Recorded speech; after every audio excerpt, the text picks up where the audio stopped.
అయితే కూటమి ప్రభుత్వం 1 సంవత్సరం పాలన కంప్లీట్ చేసుకున్న సందర్భంగా ఈ రోజు కాండ్రకోట గ్రామంలో సీసీ రోడ్లు అయితే ప్రారంభించడం జరిగింది. మనతో పాటు పెద్దాపురం ఎమ్మెల్యే నిమ్మకాయల చంద్రబాబు గారు ఉన్నారు. సార్ ఆయనతో మాట్లాడి తెలుసుకుందాం. సార్ నమస్తే సార్.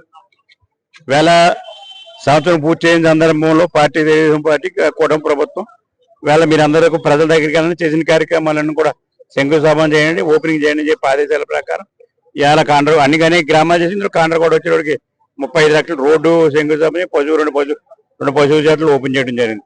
అలాగే మొత్తం ఇవాళ ఈ సంవత్సర కాలంలోని కూడా 100 కోట్ల రూపాయలు ప్రాజెక్టులు అన్ని కూడా పూర్తి చేయడానికి సిద్ధంగా ఉన్నా. పనిచేతనం అంతా కూడా ఎలాగోలా పూర్తి చేయాలి, తొందరగా పూర్తి చేయాలని ఆలోచనతో ఉన్నాం.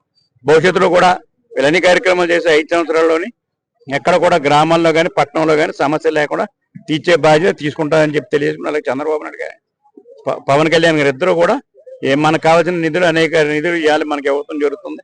మరి పవన్ కళ్యాణ్ గారు ఈ రోడ్లన్నీ వేయాలని చెప్పి ఆదేశాల ప్రకారం ఈ గ్రామాల్లో రోడ్లన్నీ కూడా వేయడం జరిగింది. అలా చంద్రబాబు నాయుడు కూడా అభివృద్ధి సంక్షేమం రెండు కూడా సమాన దృష్టిలో పెట్టుకుని ఇలా పనిచేస్తున్నారు. అనేక కార్యక్రమాలు పోలవరం ప్రాజెక్టు కానీ రాజధాని నిర్మాణం కానీ కాకుండా వేళ గ్రామాల్లో ఏం అవసరాలు ఏ సమస్యలు ఉన్నాయి సమస్యలను పరిష్కరించాలని ఆలోచనతో